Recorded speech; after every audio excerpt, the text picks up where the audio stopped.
বানরের আক্রমণে জখম হলেন বেশ কয়েকজন। হুলস্থুল কাণ্ড মাথাভাঙায়। সোমবার সকাল থেকে মাথাভাঙা ১ নম্বর ব্লকের কৃষক বাজার চত্বরে রীতিমতো তাণ্ডব চালিয়েছে একটি বানর।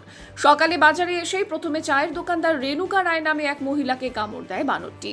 তারপর কেশব বর্মনের দোকানে গিয়ে বিনা বাধায় সবজি খেতে শুরু করে। হানা দেয় অন্যান্য দোকানেও। কখনো বরবটি, কখনো আলু, কখনো বা কাঁঠালের বিচি মুখে তুলে নিচ্ছে টপাটপ। কলা বা টমেটো খেয়ে পেট ভরাতেও দেখা গেছে বানরটিকে। তার খাদ্য তালিকা থেকে বাদ যায়নি পেঁয়াজ, আদা, এমনকি লঙ্কাও। সজল রায়ের দোকানে গিয়ে বোতল খুলে জলও পান করতে দেখা যায় বানরটিকে। শেষে বিশ্রাম নেওয়ার জন্য ব্যবসায়ী সমিতির সম্পাদক সমীর রায়ের দোকানে গিয়ে নিজেই পাখার সুইচ দিয়ে পাখা ঘুরিয়ে সোফায় বসে বিশ্রাম নেয় বানরটি। এই বানরটি বেশ কয়েকজনকে কামড়ও দিয়েছে বলে জানা গিয়েছে। শিবপুরে একই পরিবারের ৫ জনকে কামড়ে দেওয়ার খবর মিলেছে। এদিন কৃষক বাজারে বানরের কীর্তি দেখতে প্রচুর মানুষের ভিড় জমে যায়। অনেকেই উৎসাহিত হয়ে বানরকে নিজ হাতে কলা খাইয়েছেন। তবে এই বানরকে ঘিরে এলাকায় আতঙ্ক ছড়িয়ে পড়েছে। বর্তমানে বানরটি মাথাভাঙার ৫৫ মোড় সংলগ্ন এলাকায় ঘোরাফেরা করছে। বানর কামড় দিয়েছে।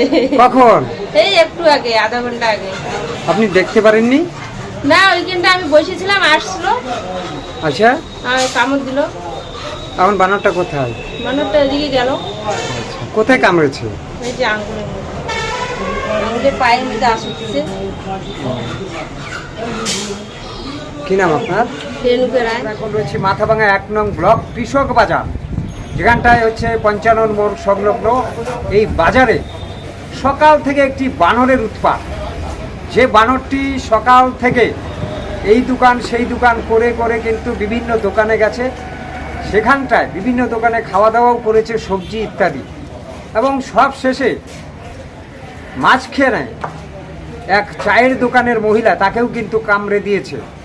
এবং বেলতলা এলাকায় ওখানে কয়েকটি জায়গায় কিন্তু কামড় দেওয়া দিয়েছে কয়েকজনকে।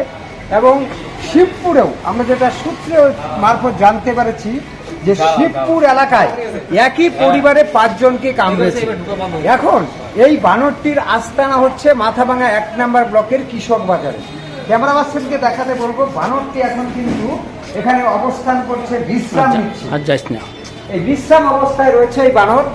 এবং কিছুক্ষণ আগেই পাশের দোকানে সেখানে জল খাবার, নিজে জল খেয়েছে, বোতল খুলেছে, জল খাওয়ার পর ফ্যানে সে বিশ্রাম নিয়েছে। তারপর ওখানে যখন ফ্যান অফ হয়ে গেল, দোকান বন্ধ করবে, তারপর কিন্তু পাশে একটা নিরিবিলি দোকানে সে কিন্তু এখন ঘুমোচ্ছে। ইতিমধ্যে বন দপ্তরকে খবর দেওয়া হয়েছে। কেউ আতঙ্কে রয়েছে, কেউ আবার উৎসাহ উদ্দীপনার মধ্যে এটাকে দেখবার চেষ্টা করছে। তবে এই বানরটি কোথা থেকে এলো, এর আস্তানা কোথায়, কোন বন থেকে এলো, নাকি কারো পোষা, এই নিয়ে দ্বন্দ্বে রয়েছে। কারণ মাঝে মধ্যেই যখন মানুষকে কামড় দেওয়ার একটা উপক্রম, কামড়ে দিয়েছে, এবং আজকেও যেটা কামড় দিয়েছে যে মহিলা, উনিও বক্তব্য রাখবেন। আমরা সেই চিত্র আপাতত দেখাবার চেষ্টা করছি। ক্যামেরা পার্সনকে বলবো যে গোটা বিষয় কিন্তু মহা সুখে এবং আনন্দে সে এখানটায় রয়েছে, এবং সেখানে ঘুমোচ্ছে, কখনো চুল করছে, ওর গায়ে একটু দুর্গন্ধ রয়েছে, উকুনও রয়েছে, সেই উকুন খুঁটে খুঁটে সেটা খাচ্ছে। এখন আপাতত তার আস্তানা হচ্ছে মাথাভাঙা ১ নং ব্লকের কৃষক বাজারের একটি ফাঁকা ঘরে বিশ্রামরত অবস্থায়। আমি ক্যামেরায় সমীর রায়ের সঙ্গে কাজল রায়।